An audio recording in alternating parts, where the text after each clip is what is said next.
ये आकाशवाणी है। समाचार सेवा प्रभाग प्रस्तुत करता है विशेष श्रृंखला सेवा पर्व। इसके तीसरे संस्करण में आज सुनिए विकसित भारत के लिए बुनियादी ढांचे में क्रांतिकारी सुधार। This is Akashvani. News Services Division presents special series Seva Parv. Let's listen to the third episode, Infrastructure Reforms for Viksit Bharat.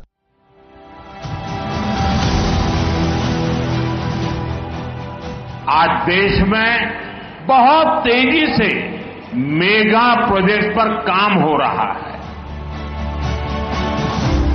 आप नॉर्थ में देखेंगे तो जम्मू कश्मीर में दुनिया के सबसे ऊंचे रेल ब्रिज में से एक चिनाब ब्रिज बना है। वेस्ट में जाएंगे तो मुंबई में देश का सबसे लंबा सी ब्रिज अटल सेतु बना है। ईस्ट में जाएंगे तो असम के बोगीबील ब्रिज के दर्शन होंगे। साउथ में आते हैं तो दुनिया के गिने चुने वर्टिकल लिफ्ट ब्रिज में से एक पंबन ब्रिज का निर्माण पूरा हुआ है। ये नया संसद भवन आत्मनिर्भर भारत के सूर्योदय का साक्षी बनेगा।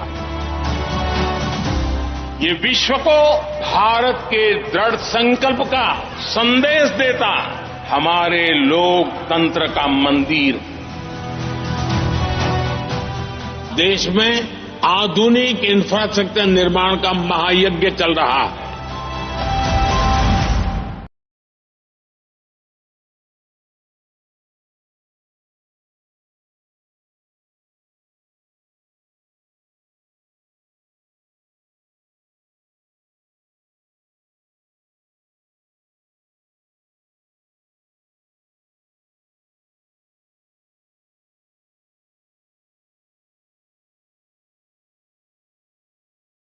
Very special guests. We have with us Ms. Jaya Verma Sinha, former chairperson of the Railway Board, and Shri K.V. Prasad, political analyst. Welcome to the special discussion. Thank you. निश्चित तौर पर पिछले एक दशक में बुनियादी ढांचे ने विकास की एक नई इबारत लिखी है। ये भारत को विकसित भारत 2047 के सपने की ओर अग्रसर कर रही है। और हमारे साथ इस वक्त चर्चा के लिए मौजूद दो बेहद खास मेहमान हैं, जैसा कि वैभव ने बताया, और हम चर्चा करेंगे भारत में बुनियादी ढांचे के विकास पर। Roads and highways infrastructure. In the last 11 years, the Modi government has undertaken a number of initiatives to enhance and strengthen the national highways network in the country. National highway construction is at its fastest pace ever, and daily road building speed has tripled. Today, 34 kilometers of the highway is being built on daily basis. The ministry's investment on road infrastructure has increased by 6.4 times. National highway network has grown by 60%, rising from 91,287 kilometers in 2014 to over 1,46,000 kilometers in March 2025. The length of 4-lane and above national highways, excluding high-speed corridors, has increased by 2.5 times. The Indian road infrastructure is truly undergoing a transformation, and at the heart of this is the Bharatmala Pariyojana, which aims to connect industrial corridors, ports and rural regions to ensure seamless transportation of goods and services. Initiatives like Pragati, PM Gati Shakti National Master Plan and National Logistics Policy have been instrumental in bringing the humongous change in India's road story over the past 11 years. Some of the iconic projects inaugurated over the past few years include Atal Tunnel, the world's longest highway tunnel above 10,000 feet, Eastern and Western Peripheral Expressway, Bogiebeel Bridge in Assam, Dola Sadia Bridge in Assam, which is India's longest bridge with a length of 9.15 kilometers, Sonmarg Tunnel in Jammu and Kashmir, and so on. To ensure seamless movement of traffic through toll plazas, FASTag has been successfully implemented. केवी प्रसाद जी, बीते वर्षों में अगर हम highways की बात करें, expressways की बात करें, तो बड़ा बदलाव हुआ है।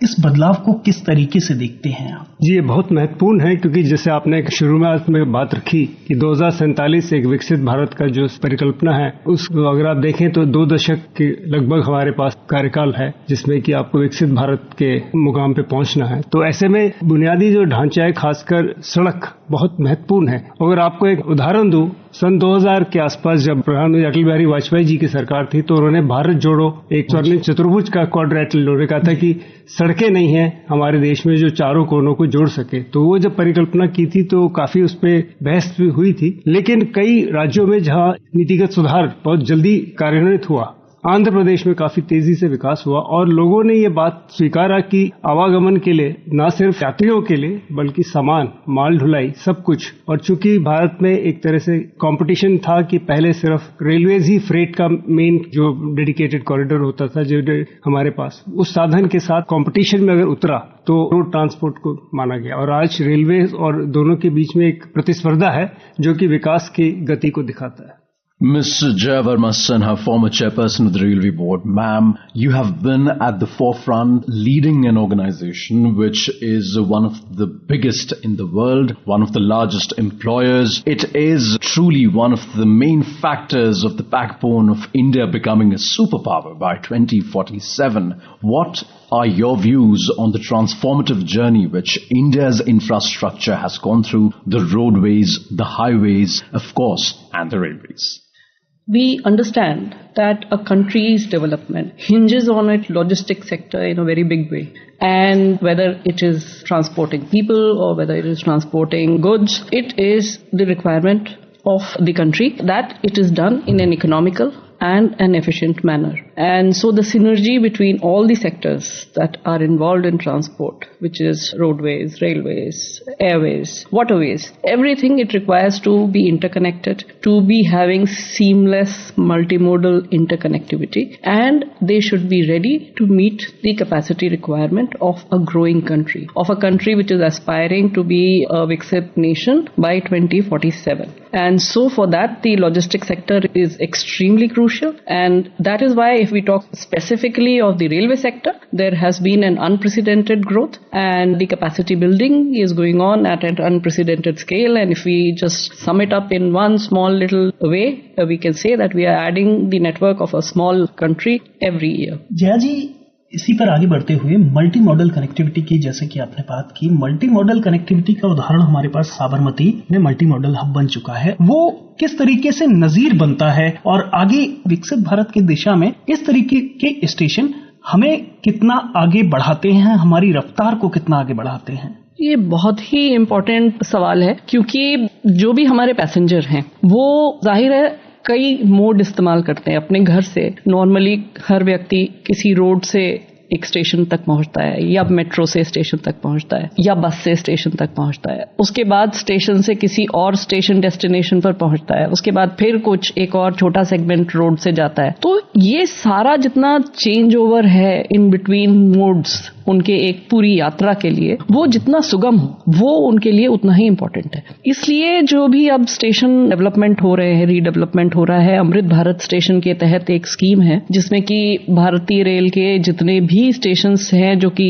इम्पोर्टेंट हैं, जिसमें ज्यादा लोगों का आवागमन है, 1300 से अधिक को ऑलरेडी ले लिया गया है इस रीडेवलपमेंट के लिए। उसमें मल्टी मोडल कनेक्टिविटी सबसे ज्यादा अहम हिस्सा है उसके रीडेवलपमेंट में। कि एक शहर जो है, आप अगर किसी शहर के मूवमेंट प्लान को देखेंगे तो किसी ट्रैक को पार करने के लिए बहुत बड़ी बॉटलनेक्स हो जाती है और किसी स्टेशन को अप्रोच करने में भी बहुत बड़ी बॉटलनेक होती है। तो इसलिए अगर उस शहर में मेट्रो है तो ये इंश्योर करना कि मेट्रो की कनेक्टिविटी उस स्टेशन पर हो। मेट्रो से निकल के भारतीय रेल के प्लेटफॉर्म में पहुंचने के लिए आपको बाहर निकलने की जरूरत नहीं हो, आपको अंदर से एक कनेक्शन मिल जाए। आप अगर बस से आ रहे हैं तो बस आपको सीधा टर्मिनल पर पहुंचा दे, या आपको बस तक जाने के लिए आपको रोड क्रॉस करने के लिए ओवरब्रिजेस मिल जाएं जो कि सीमलेस कनेक्टिविटी हो। तो जितने भी ये रीडेवलपमेंट के प्लान है उसमें ट्रैफिक को ध्यान रखा गया है, स्टेशन का ट्रैफिक, रोड ओवरब्रिजेस, और एक शहर की कनेक्टिविटी को कैसे इंप्रूव कर सकते हैं, ओवरऑल ट्रैफिक पैटर्न को भी कैसे इंप्रूव कर सकते हैं और बॉटलनेक्स को हटाया जा सकता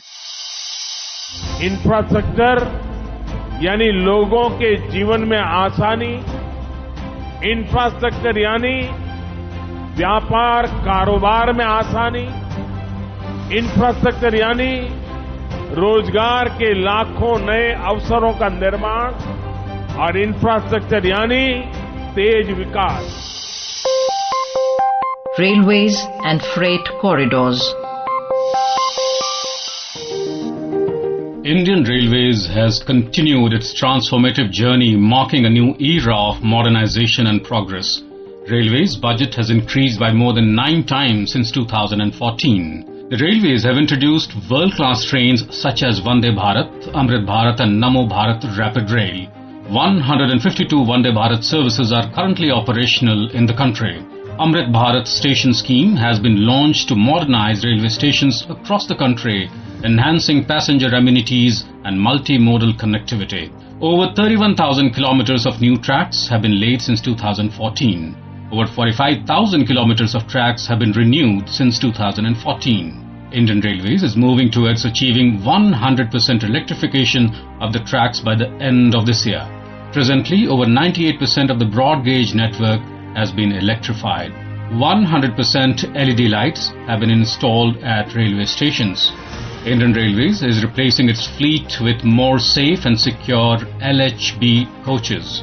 To prevent train accidents, indigenously developed Kavach system have been deployed on key routes. The railways have also achieved some major milestones in building iconic bridges. Chenab Bridge, which is the highest railway arch bridge, Anji Bridge, which is India's first cable-stayed rail bridge, and New Pamban Bridge, India's first vertical lift rail-sea bridge, are some of the success stories. For the first time, Mizoram in northeast and Srinagar in Kashmir Valley are now connected with the rest of India by rail. The progress made since 2014 has reaffirmed Indian Railways' vision of becoming a world-class transportation network. K.V. Prasad ji, how has Railways reimagined their services, not just infrastructure? And if you can tell us some numbers, if you can tell us what changes truly have been brought in by the government in terms of not just improving the stations, not just improving the quality of the railway services, but also the fact that now we are manufacturing those same components and the engines in India only. I can say railways, as a person, there is something called romance of railways. Traveling by railways has its own fun. True. And imagine it's a lifeline for India. People move railway, whether we like it or not. Okay, in the middle class level, people have moved to civil aviation sector for transportation, but yet a large segment of our society depends on railways for a daily usage, connecting to intercity. In a city like Delhi, people coming from neighborhood towns, they take a train in the morning, come to Delhi, work and take a train back to their homes. And they travel Monday to Saturday, they're on trains. For them, it's life, an extension of their homes. It's important, I think ma'am did refer to it, the reimagination of railways in terms of passenger facilities. You and I also feel that,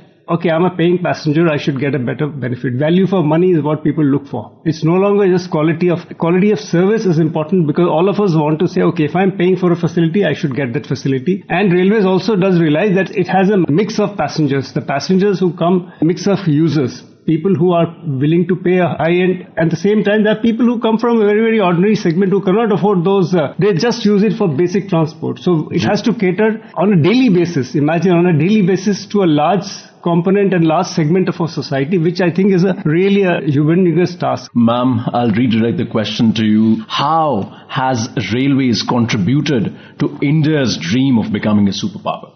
I would put a context and numbers to what Mr. Prasad said. First, if we talk of the numbers, more than 20,000 trains a day. Every single day, Indian Railways runs more than 20,000 trains. And we carry more than 2 crore passengers every single day. So that is the sheer volume of traffic that is being catered by the 68,000 kilometer route kilometer network which is there in the country. Even then, the capacity required and the demand of the country is much more. And therefore, the requirement to increase the investment into the railway sector and ensure that we build capacity ahead of demand. That's the entire short goal of the Indian Railways and the Government of India, that we have capacity ahead of demand. And for that, if you see the kind of investment which has gone in railway sector, it has grown by 9 times. And in the past 3 years alone, the kind of capex which has been pledged into the railway sector, it has been 6.5 lakh crores. And it has been spent. Every single penny has been spent. And therefore, the speed of investment into all these things is bringing about a transformation, and we hope that soon enough we will be able to meet that goal of building capacity ahead of demand. But talking specifically of the logistics sector and the cargo, which is extremely crucial for the economy of the country, the dedicated freight corridors. The two dedicated freight corridors which are already in place, the eastern and the western dedicated freight corridors, simply put, the kind of time saving which is happening, the transit time has reduced by more than half. For example, I'll give you just a short example of what was carried from the northern India hinterland to the western ports. It is all EXIM traffic, which is very, very time-sensitive cargo. And it used to take anything from 7 days to 10 days to go from North India to the western ports. Today, it is going in less than 48 hours. It is reaching in 48 hours. So that is the kind of advantage you have from the dedicated freight corridors coming in place. So the economic corridors which have been identified for the entire nation are going to transform the way logistics and the goods are carried across the country. बिल्कुल जया जी, जैसा कि आपने बताया कि 2014 से पहले DFC का दायरा 0% तक था, लेकिन अब 96% मेरे ख्याल से काम पूरा हो चुका है। एक और सवाल आपसे पूछना चाहता हूं, बुनियादी ढांचा रेलवे में अगर हम दक्षिण में देखें तो पंबन ब्रिज, उत्तर में देखें तो चेनाब ब्रिज, जंजी ब्रिज, वेस्ट में बात करें तो बुलेट ट्रेन का काम चल रहा है, नॉर्थ ईस्ट में 4 राजधानियां भारतीय रेल के नेटवर्क से जुड़ चुकी हैं। बीते जो दशक है इसमें इतनी रफ्तार कैसे आई कि हम अपने पूरे जो अधोसंरचना है उसे इतना मजबूत कर सके कि हम कई अपने प्रोजेक्ट्स को सिर्फ शिलान्यास ही नहीं, उसका उद्घाटन भी हुआ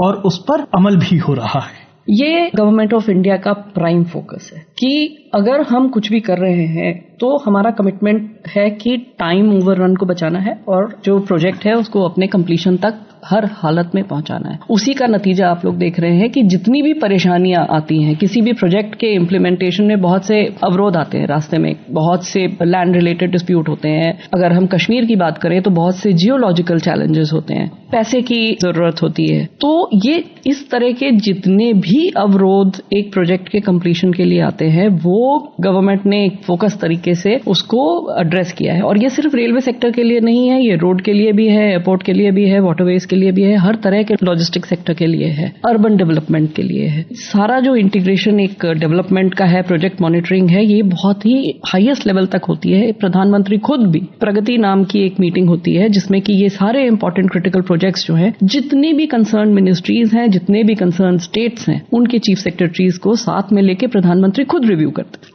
so with that kind of a focus कि आपको प्रोजेक्ट इंप्लीमेंट करना है और जितने भी डिस्प्यूट्स हैं उनको रिजॉल्व करना है। बल्कि I would like to share this कि ये जान के कि ये प्रगति का रिव्यू आने वाला है, 1 हफ्ते के अंदर सारी प्रॉब्लम्स आपस में बैठ के फटाफट रिजॉल्व हो जाती है, क्योंकि nobody wants to have a problem stuck only on account of the fact कि आपने आपस में बात की, आपने क्या उसको रिजॉल्व करने के लिए कोई मेहनत की। तो उस वजह से कि ये रिव्यू होने वाला है, सारी प्रॉब्लम सॉल्व हो जाती है। नमो भारत भविष्य के भारत की झलक है। ये नमो भारत ट्रेन नए भारत के नए सफर और नए संकल्पों को परिभाषित कर रही है। आज भारतीय रेल में सुविधा भी बढ़ी है, स्वच्छता भी बढ़ी है, सुरक्षा भी बढ़ी है और स्पीड भी बढ़ी है। तेजस और वंदे भारत जैसी आधुनिक ट्रेनें यात्रियों को एक नया और अद्भुत अनुभव दे रही हैं। आज देश भर में प्रमुख रेलवे स्टेशनों का आधुनिकीकरण किया जा रहा है। 2030 तक भारत एक ऐसा देश होगा जिसकी रेलवे नेट जीरो एमिशन पर चलेगी। Aviation and regional connectivity.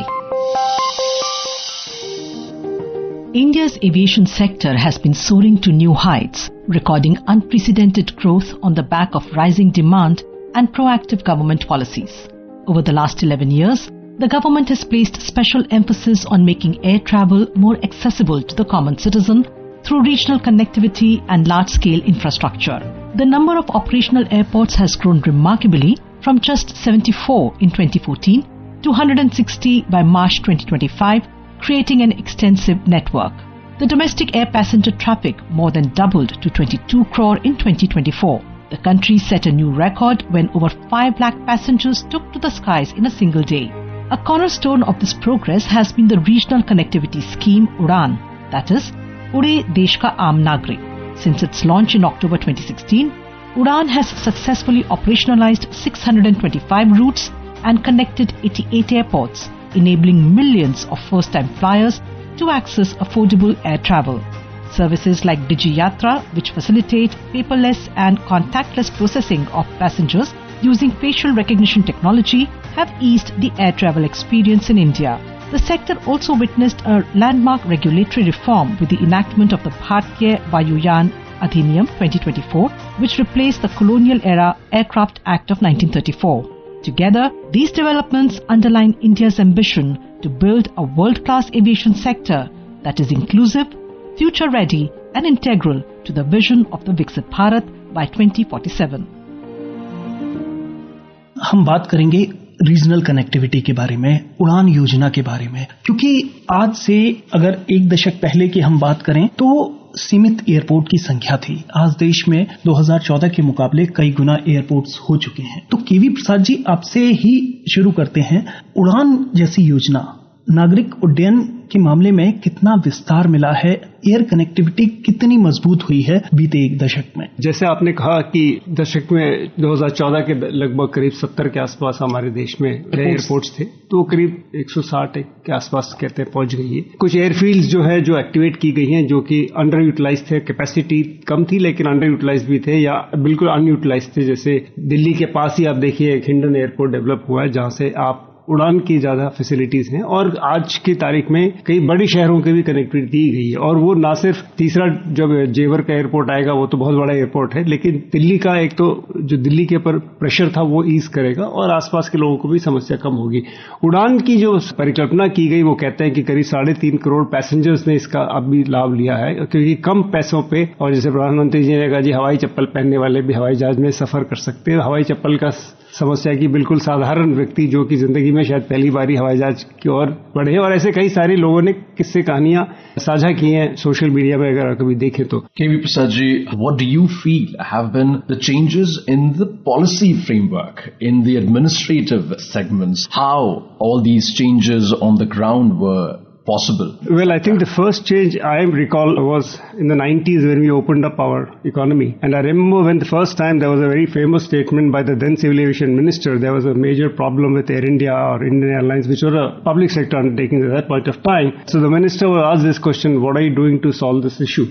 So he said, I'm a minister of civil aviation, not of Air India or Indian Airlines. So at that point of time, not many people understood, because open skies policy came in at that point of time. But it took a long time to remove it had a longer gestation period, because the mindset had to change, not just among the lawmakers, but also the policy drafters and the bureaucrats to understand what an open sky policy means. And your referral to allowing routes, there are bilateral agreements with countries you have. You allow X number of flights on passenger carrying capacity of aircraft, you have a reciprocal arrangement. Whether you are able to use them or not depends on your infrastructural issues, like the number of planes you must have to transport. If one particular airline has 7 flights a week connecting Delhi or major cities of India, are you in a position to run the 7 flights equally? You not just need planes, you need pilots, you need airports, you need everything. The infrastructure goes into it. आजादी से लेकर 2014 तक ज्यादातर सिर्फ बड़े शहरों में हवाई यात्रा की व्यवस्था थी, लेकिन हमने हवाई यात्रा को देश के छोटे छोटे शहरों तक पहुंचाने का बीड़ा उठाया। इसके लिए हमने 2 स्तर पर काम किया। पहला, हमने देश भर में एयरपोर्ट के नेटवर्क का विस्तार किया। दूसरा, उड़ान योजना के जरिए सामान्य मानवी को भी हवाई जहाज में उड़ने का अवसर मिला। आज भारत दुनिया का तीसरा सबसे बड़ा एविएशन मार्केट बन चुका है। उड़ान योजना ने जिस तरह देश के मध्यम वर्ग के सपनों को पूरा किया है, वो तो वाकई किसी यूनिवर्सिटी के लिए, एकेडमिक वर्ल्ड के लिए अध्ययन का विषय है। Urban transport and metro networks. The country has witnessed a historic expansion in metro train infrastructure over the past 11 years, setting global benchmarks in urban mobility and smart city development. India's metro network has grown from just 248 kilometers across 5 cities in 2014 to 1,013 kilometers and is operational in 23 cities as of May 2025, making it the third largest in the world behind only China and the USA. Daily ridership increased fourfold from 28 lakh in 2014 to over 1.12 crore, reflecting the transformative impact on urban commuting. The pace of metro construction accelerated from about 0.68 kilometers per month before 2014 to approximately 6 kilometers per month now, a 9-fold jump. India has set up 4 advanced facilities for manufacturing metro coaches, producing over 2,000 coaches domestically in recent years and supporting the Make in India program. Major metro systems now incorporate solar-powered stations, driverless trains and green technologies to enhance sustainability. Newly approved projects include the Bengaluru Metro, Thane Metro, Pune Metro and the Phase 1B of Lucknow Metro, further improving connectivity and urban mobility. India currently has 1,018 kilometers of metro lines under construction, which will double the network within 5 years as per Budget 2025 projections. The Namo Bharat RRTS trains have started operations on the Delhi-Meerut corridor with the full 82-kilometer schedule for inauguration soon, marking a major leap in intercity transit. Metro projects are transforming urban landscapes, reducing congestion and improving air quality in major cities. India ranks ahead of Japan in metro rail network length and is set to become the country with the second largest metro system globally. Jaya जी, जो metro connectivity का विस्तार हुआ है देश में, जो 23 से ज्यादा शहरों में अब मेट्रो कनेक्टिविटी हो चुकी है देश के, तो इस तरह की कनेक्टिविटी से कितना फायदा जो लोकल लोग हैं उन लोगों को मिलता है, और इसे बनाने में तमाम चुनौतियां भी आती हैं क्योंकि जमीन अधिग्रहण से लेकर हर एक बड़ी चुनौती है। तो इस चुनौती को बीते दशक में सरकार ने किस तरीके से टैकल किया है, क्योंकि इसमें सभी की मदद की जरूरत होती है, मंत्रालयों की आपस में कोऑर्डिनेशन की जरूरत होती है। मेट्रो में सिर्फ मंत्रालय ही नहीं, इसमें स्टेट गवर्नमेंट का स्टेक होता है। कोलकाता मेट्रो को छोड़ के, कोलकाता मेट्रो भारतीय रेल द्वारा बनाई गई है और बनाई जा रही है। बाकी उसके बाद से जितनी भी मेट्रो आई हैं, चाहे वो दिल्ली की मेट्रो हो या किसी भी और शहर की मेट्रो हो, उसमें स्टेट गवर्नमेंट का स्टेक होता है। ये स्पेसिफिकली इसलिए किया गया है जिससे कि जो लोकल गवर्नेंस के इश्यूज हैं उनको रिजॉल्व करने में आसानी रहे और दोनों का इक्वल कंट्रीब्यूशन रहे in the success of a metro scheme. So ये पैकेज जो है, by involving the local state, जो कि एक एक्चुअल फिजिकल स्टेक होल्डर है in the completion of metro project, उससे बहुत बड़ा बदलाव आया है। और उससे ये अगर आप देखेंगे जितने भी ये 23 मेट्रोज ऑलरेडी बन रही हैं, उन्होंने काफी गति पकड़ ली है। और ये हमारे जितने भी अगर आप शहरों का डेवलपमेंट देखेंगे, सारे शहर जो है वो ट्रैफिक की वजह से कंजेस्ट होते चले जा रहे हैं। जब तक हम एक अच्छा, कन्वीनियंट और आरामदेह पब्लिक ट्रांसपोर्ट लोगों को नहीं देंगे, हमारे जो शहर है वो चोक होते चले जाएंगे। और मेट्रो एक ऐसा पब्लिक ट्रांसपोर्ट साधन है जो कि सुलभ है, आरामदेह है और स्विफ्ट है। आपको कोई कहीं पे भी समय आपका बर्बाद नहीं होगा। अगर आप दिल्ली का ही एक सिंपल एग्जांपल ले लें, आपको अगर रोड से उसी या बस से किसी भी चीज से एक जगह से दूसरी जगह जाना है और कोई 15 किलोमीटर या 20 किलोमीटर का सफर है, तो अगर आप सरफेस ट्रांसपोर्ट से जा रहे हैं तो आपको 1 घंटे से ऊपर कुछ भी लग सकता है, मिनिमम 1 घंटा इन पीक आवर्स। और अगर आप मेट्रो से जा रहे हैं तो आप 10-15 मिनट में आराम से पहुंच जाएंगे। So that is the kind of requirement that is there. And ये जब तक हम नहीं करेंगे इस तरीके का पब्लिक ट्रांसपोर्ट अवेलेबल, तब तक हमारे रोड को हम कितना भी एक्सपैंड कर ले, वो हमेशा ही चोक होती चली जाएगी। दिल्ली में हमने सबसे पहले मेट्रो का काम शुरू किया। हमने अन्य शहरों में एयरपोर्ट, मेट्रो और अर्बन डेवलपमेंट के प्रोजेक्ट पर काम किया। आज हम शहरों के ट्रांसपोर्टेशन को एक इंटीग्रेटेड सिस्टम के तौर पर विकसित कर रहे हैं।